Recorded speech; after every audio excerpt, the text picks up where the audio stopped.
Are there really two bodies of underage girls buried outside the Epstein Ranch in New Mexico?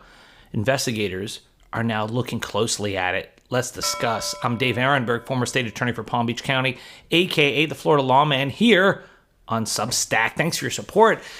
Thanks for hitting the subscribe button, sharing with a friend, leaving a comment below. We'll keep doing free videos, but there's going to be a new paid option for exclusive content. Check it out. Now, let's also discuss this allegation. So disturbing that it almost boggles the mind that Epstein allegedly sexually abused these two young foreign girls from other countries who were in New Mexico at his ranch, and then buried the bodies outside the ranch. Now, this tip was provided by an individual to authorities, and then they tried following up on it and didn't go anywhere. And now with the Epstein files starting to come out, even though they all have not been produced, but enough that it has refocused America's attention on this, that New Mexico is starting its own investigation into this really troubling allegation. According to The Hill, although the state of New Mexico's prior investigation was closed in 2019 at the request of the U.S. Attorney's Office for the Southern District of New York, revelations outlined in the previously sealed FBI files warrant further examination, said Chief of Staff Lauren Rodriguez. They made a point to say that it was ended in 2019. That was during the Biden-Merrick Garland administration with DOJ. Now, the New Mexico Justice Department sent a letter to Deputy Attorney General Todd Blanche last week seeking access to their unredacted copy of a 2019 email from an anonymous sender that alleged two girls were buried in the hills near the ranch, which is located about 30 miles from Santa Fe. The department also requested the sender's full identifying details, recipient information, transmission data, routing information, timestamps, and other data connected to the communication, as well as unredacted copies of other records, all of the records that reference Zorro Ranch. Now, here's the deal. When it comes to Epstein's properties in New York and in Palm Beach, there's been a lot of scrutiny, a lot of investigation, much less so when it comes to New Mexico. You could even say there's been more scrutiny on Epstein Island than the New Mexico ranch. And so New Mexico lawmakers are now saying, what gives?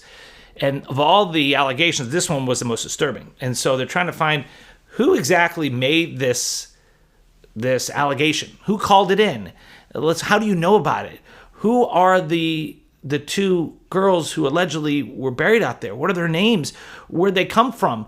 When exactly did this happen? I know the call came in 2019, but is that when the incident allegedly occurred?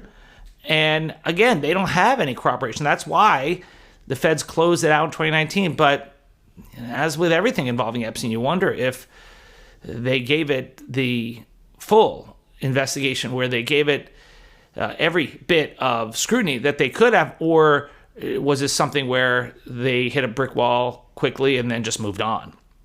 So in New Mexico, you have the legislature getting involved, but you also have the New Mexico Commissioner of Public Lands, a woman named Stephanie Garcia Richard. She requested the investigation.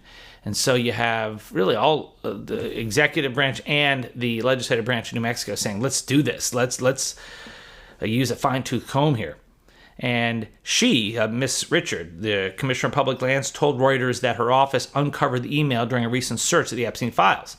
So that's where the releases really do play a part in all this. It just can lead to other things that we, again, don't know if there was a crime here. But the sender, the person who made the allegation, claimed to be a former Zorro Ranch employee and said that two foreign girls died by strangulation during rough fetish sex and had been buried near the property at Epstein's direction.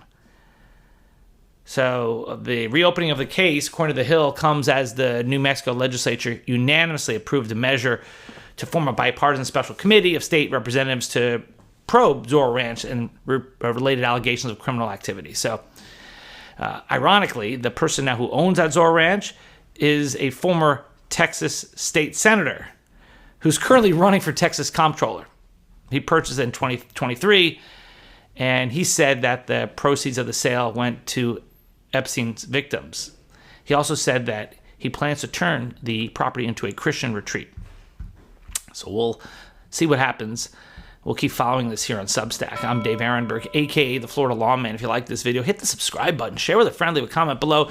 Look for an email soon to give you more details about how we're stepping it up here at Substack on this account to give you some new access, like office hours once a month, live Q&As with me, live chat, and we're going to make sure that there will always be a free option. So appreciate all your support, and I'll see you next time.